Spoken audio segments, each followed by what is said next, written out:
Buenos días, maestrantes de Economía y Finanzas de la Universidad Metropolitana de Honduras.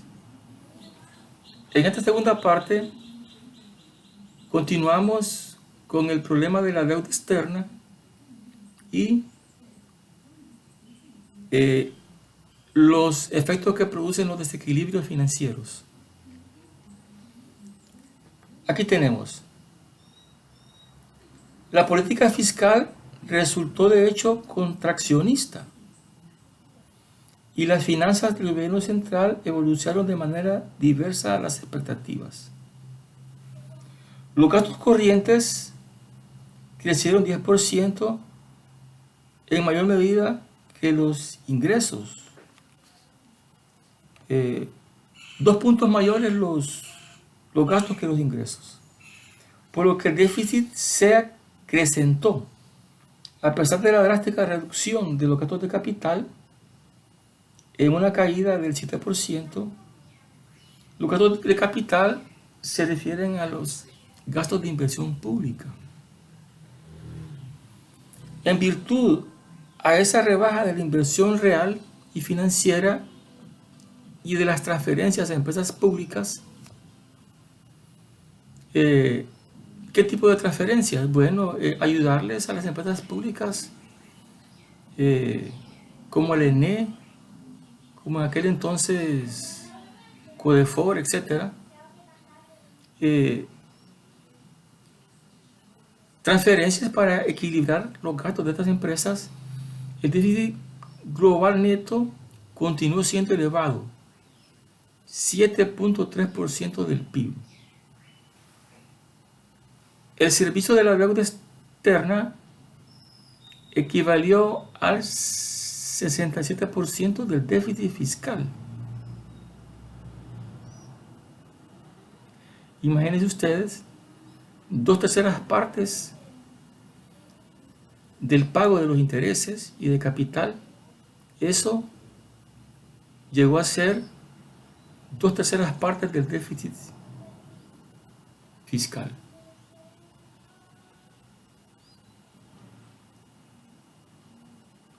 Es decir, más de 2/3 de la nueva deuda se utilizaron a pagar el servicio del endeudamiento público. El índice de precios al consumidor subió a un ritmo relativamente moderado. A ello contribuyó la baja tasa de inflación mundial, el mantenimiento del tipo de cambio, la disminución del precio del petróleo y las importaciones de bienes no registradas provenientes del resto de Centroamérica. La política económica del gobierno se desenvolvió bajo las expectativas favorables que existían al comienzo del año: alza del café, reducción del precio del petróleo y descenso de las tasas de interés internacionales.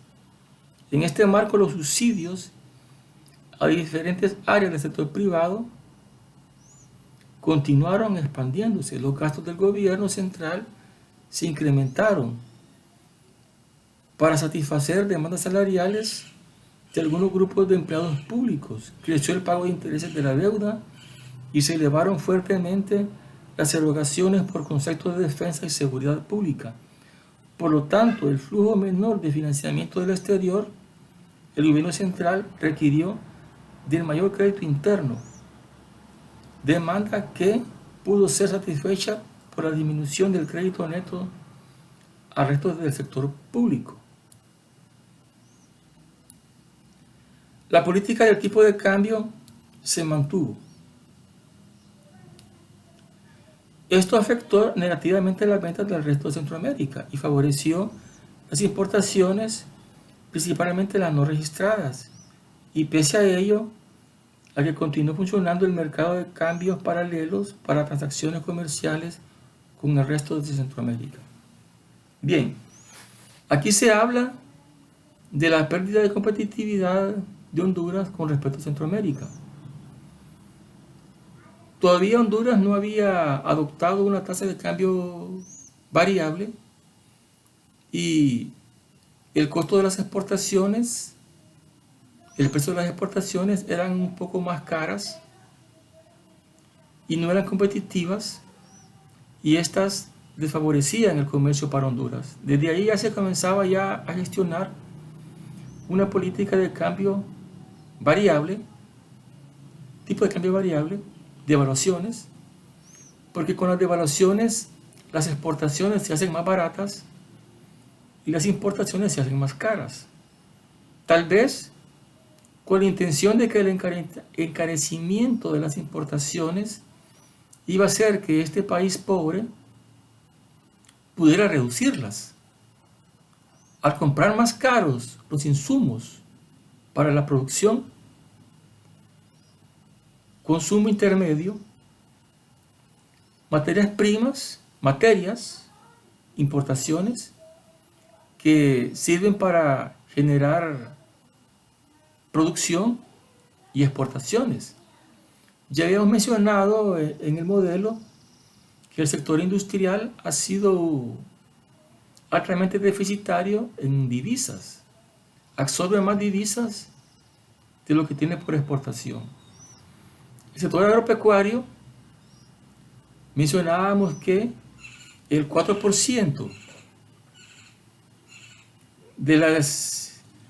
es lo que importa el sector, y prácticamente este sector financia en dólares a los demás sectores, tanto al industrial como al comercio de servicios. Así, la política del tipo de cambio fijo se mantuvo. Esto afectó negativamente las ventas al resto de Centroamérica y favoreció importaciones, principalmente las no registradas, y ello pese a que continuó funcionando un mercado de cambio paralelo para transacciones comerciales con el resto de Centroamérica. Aquí se dio un importante negocio, porque al mantenerse el tipo de cambio fijo y otros países de Centroamérica ya habían estado devaluando, entonces era más favorable viajar a Guatemala, traer productos importados de Guatemala y utilizarlos aquí en el comercio. Así, por ejemplo, los negocios de pinturas para automóviles, mucha gente obtuvo grandes ganancias viajando a este país y a otros de Centroamérica, comprando importaciones baratas porque el tipo de cambio lo permitía. Sin embargo, a nivel de las exportaciones, no era rentable porque eran muy caras las exportaciones de Honduras hacia Centroamérica y también hacia Estados Unidos y además hasta los otros países desarrollados. Y entonces desde ahí ya se estaba gestionando la política devaluativa, aunque el Chele, el español Azcona del Hoyo, él impidió que se devaluara la moneda, aprovechando los conflictos de ese entonces de América Central, en donde la importancia de combatir los pensamientos izquierdistas de El Salvador y de Nicaragua hacía que Estados Unidos aceptara este tipo de presión. Pero cuando se llega a la paz,